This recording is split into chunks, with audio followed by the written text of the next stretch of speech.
The new Kejri Sarkar has been announced. Headlines Today has exclusive access to the Kejriwal Cabinet. And also, the man of the moment, Arvind Kejriwal, has left his residence to meet the Prime Minister, Narendra Modi. Those two visuals on your screen right now, the two big developments as far as this morning is concerned. Now, development number one, Kejriwal Cabinet announced, not officially, but we have got information of what all, exclusive information of who all have made the cut.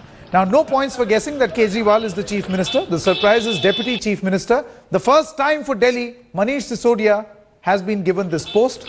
The rest of the members include Ram Nivas Goyal as Speaker. Now, that's not part of the Cabinet, but Ram Nivas Goyal has become the Speaker. Vandana Kumari has become the Deputy Speaker. As far as the Cabinet list is concerned, the other names include Satyendra Jain, Jitendra Tomar, Kapil Mishra, Sandeep Kumar and Asim Ahmed Khan.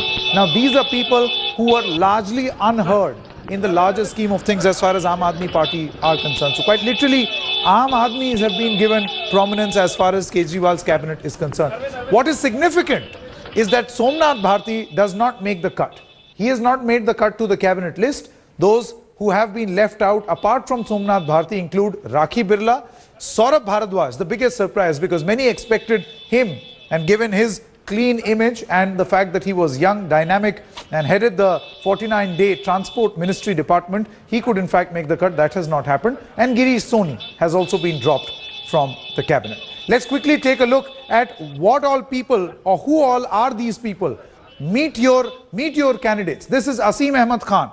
His name is Asim Ahmed Khan. He is an MLA from the Matya Mahal constituency. He has defeated a giant Shoaib Iqbal.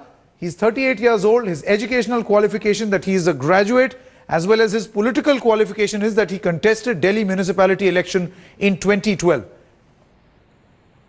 Now for Satyendra Jain, age 50, architect by profession. We'll just get that spelling right. I apologize for that. Now he quit CPWD, a CP, Central Public Works Department job due to corruption. He said he fought against corruption, was a whistleblower, and then after that he joined the Anna Hazare movement in 2011, then eventually shifted to the Aam Aadmi Party. He has handled health industries in the previous government of the Aam Aadmi Party, that is the 49-day government.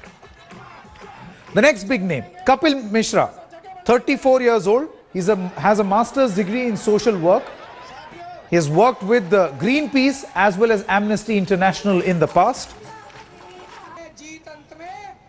And he has also been part of the Aam Aadmi Party cabinet. Now, he has authored a book on the CWG corruption, and he became a part of the India Against Corruption movement. He has been participating in the Clean Yamuna campaign as well as the pro-farmer activist.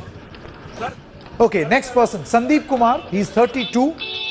He has a law degree from Chaudhry Charan Singh University in Meerut.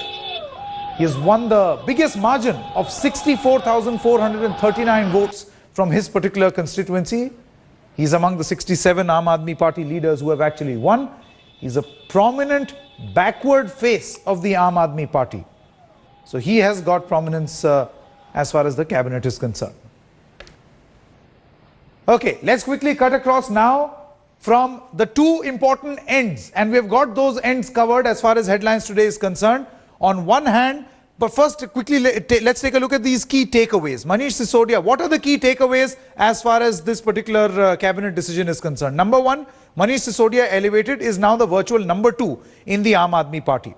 Point number 2, he rewarding of performances like Asim Khan and Sandeep Kumar. Remember, Asim Khan defeated a giant called Shoaib Iqbal who has been winning irrespective of the party he has represented in the past. The key takeaway number 3, controversial leaders have been dropped by Arvind Kejriwal in his cabinet. This includes the list of Rakhi, Birla as well as Somnath Bharti. What were the controversies? No prizes for guessing. We have seen those visuals last year. Key point number 4, Kejriwal starting on fresh page with new faces. A lot of new inductees in this particular cabinet. Let's take a look at point number 5 now.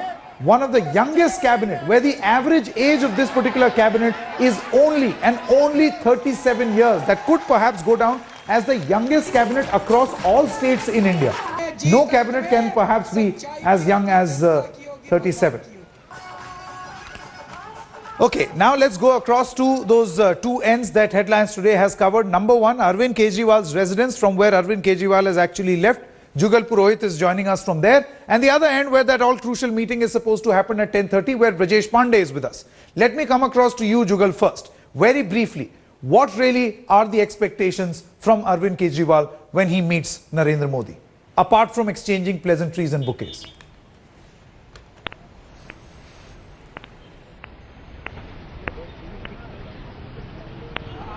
Jugal, can you hear me? Yes, Sanket, I can hear you. If you can just repeat your question. Yeah, I'm saying that apart from exchanging pleasantries and bouquets, what really is the expectation of that man behind you wearing an Aam Aadmi Party topi from Arvind Kejriwal?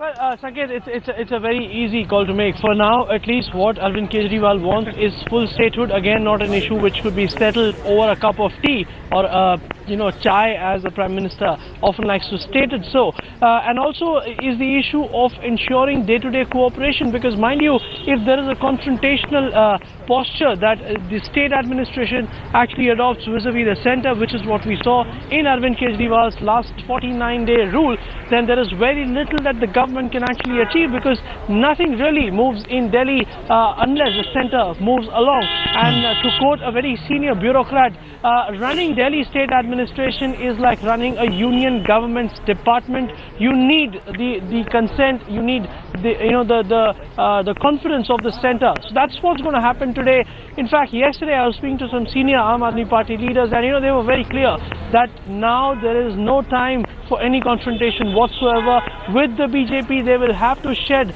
the baggage that they have. The bitter, the unpleasant exchange that took place during the election campaign is all past now. They are trying, in a sense, to strike a more conciliatory approach. They're trying to mend fences, because, as I said, you need the centre on a daily basis. Maybe learning the art of statecraft.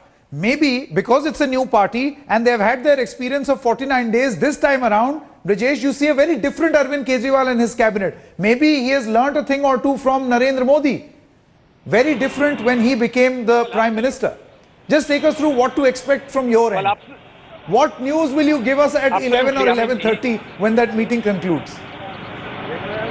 Well, what we are getting to know from our sources within the 7 RCR is that that meeting will start at 10:30 a.m. Arvind Kejriwal is likely to be accompanied by Manish Sisodia. He is now anointed number 2 in the government as well as in the Aam Aadmi Party. Apart from exchanging pleasantries, what we are expecting is that Arvind Kejriwal will like to extend an invitation to the Prime Minister to attend the swearing-in ceremony of Aam Aadmi Party government on 14th of February at Ram Leela Maidan.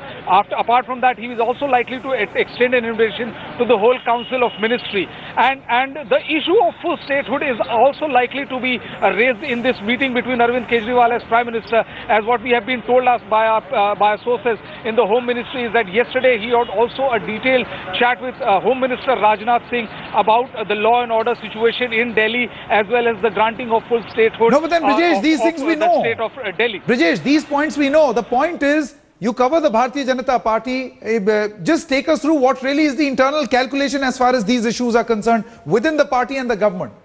How much ground can they actually give to Arvind Kejriwal? How much will they actually agree? There is Sanket, there is no way the government of the day, central government, is going to concede on the demand of full statehood. Law of the land as well as the land issues are issues which no union government would like to part with. Remember last time when Bharti Janata Party was in opposition as a state unit, they demanded full statehood for the state of Delhi. But when they came to power, when they had their own government at the centre, they merely backed away. The issue of full statehood was not raised because they know that it is almost next to impossible for anybody to hand over. What is the game plan within the Delhi is that since Arvind Kejriwal has come with a huge mandate, and the kind of mandate we rarely see in Indian politics, all the senior leaders have decided to extend utmost courtesy and all the help which they can extend to the New Delhi government, because they also don't want to be seen as a government which is in variance with a very, very popularly elected leader in Delhi. In true political fashion, perhaps at the end of the day today, Brajesh and Jugal, we are expected to see bouquets being exchanged, and apart from that, assurances being given. That's it, nothing else. is what we can say at this moment. Let's just hope a miracle suddenly happens at around 11:30. Okay, thanks to both our correspondents.